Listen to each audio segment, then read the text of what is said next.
to What's Right with the World with your host, Glenn Ambrose.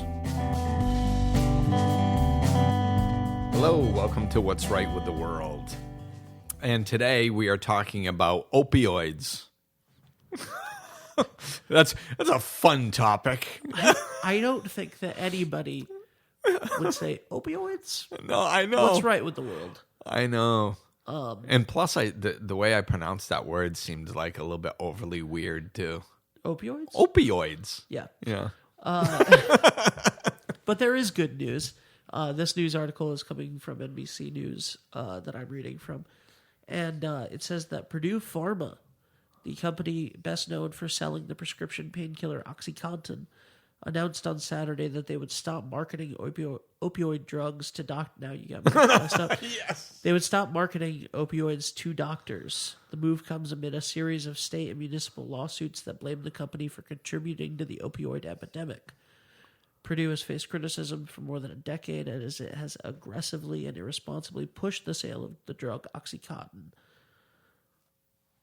Wow. So it's they said that they expect it to cut sales. They're going to cut their sales force by more than 50%, with approximately 200 people remaining in the department. Huh. So there you go. So there's some pressure heading in the right direction, which is good because I mean, yeah, the amount of, well, I was going to say kids, but adults and everybody addicted to that stuff is just insane. And it's been that way for quite a while now. So the fact that they're pulling back on at least the marketing of it is a step in the right direction. I remember when I got a wisdom tooth pulled once, and they were all excited because they could give me Vicodin like there in the office. And I'm like, I don't want it. And I had to talk to 3 different people to make them understand that I didn't. They couldn't comprehend what I was saying. Literally. Like I don't want. They said, no. You don't have to. You don't even have to go get it filled. It's right here. I'm like, I understand that. What I'm saying is I don't want to take the drug. I don't want to put the drug into my system. And it was so hard for them to wrap their brain around. Now, why? It's because of stuff like this. It's because of drug manufacturers coming in there and, saying, oh, well, your patients need this. And it's become so widely accepted that, that people need these drugs and we have to push them on everybody, that it's weird when, and I'm not the only one that's been through that experience. I've talked to other people that I know that have had the same experience, is saying, no, I don't want, OxyContin, or I don't want, Percocets, or I don't want that stuff. And they're like, well, what do you mean? It's so much a part of our culture now that people don't even see that they're putting narcotics into their system on a regular basis when they might not need it, and that's the start of a lot of people's addictions to it. I mean, of course you have some people that just go out looking for it, but I mean, there's other people that take it because of an injury or something and then get hooked on it. So the fact that, we're seeing this problem, and where the amount of social pressure is starting to have some sort of effect to stop marketing it, because I honestly, I mean, I think that's a big part of it. I think it's the way it's talked about that desensitizes people to the dangers of it. So, and that's basically marketing. They make it sound wonderful and everybody needs it. That's what the job of marketing does. So the fact that they're pulling away in that area, I think is a really good step. What do you think, Ben? Well, I think that you're 100% right, Glenn. Thank you for speaking. Well, I was just thinking about the DARE program when we were in school. Yes. Was the DARE program around when you were in actually, school? I believe they were starting it right when I was in high school. Okay, I'm teaching a class right now at a middle school, and I didn't know that it was still around or not.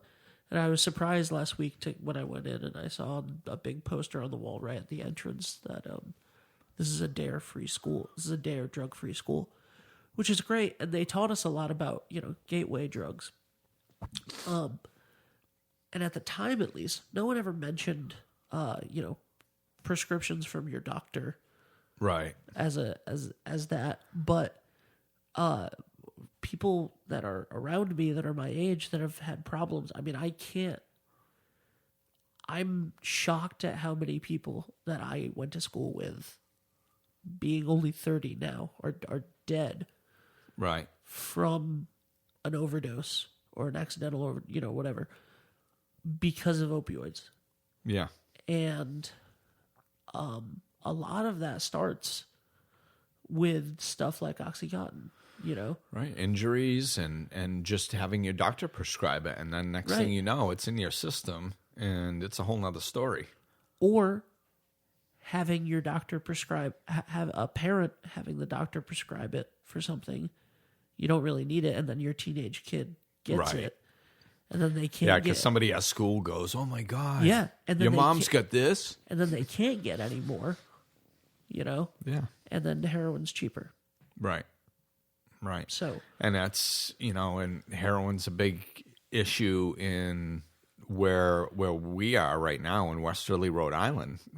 Heroin's become a big issue, and it's become a big issue where I grew up in Gardner, Massachusetts.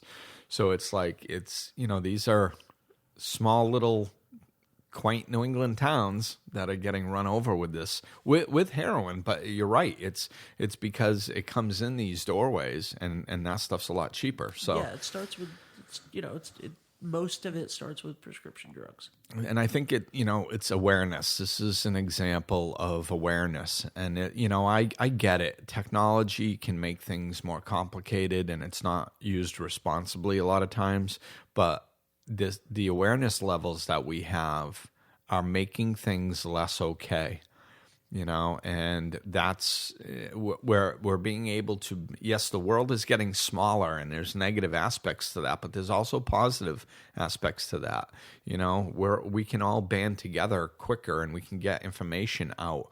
And it's, like I don't know the stats off the top of my head, but the amount of people who are not addicted, but who are taking like antidepressants in this country is just insane, and we've got to the point just recently in the last few years where we're starting to go look at all the people that are taking these. That's the first step is going, oh my God, like we shouldn't have 50% of the population in the United States taking an antidepressant. That there's something wrong with that. But we need to find out that 50% of the people are taking them before we can start addressing the issue. So this is something that technology can help us do, and getting the word out can help us do. Start taking steps, and this is a symbol of one of those steps, and hopefully it'll at least make some sort of positive impact on the problem. So that's it for our opioids episode. All right, thanks for listening, everybody. Glenn is available for life coaching sessions, in person or via phone and Skype. To book an appointment or for more information, go to glennambrose.com, follow him on Facebook and Twitter, or click the link in the description of this episode.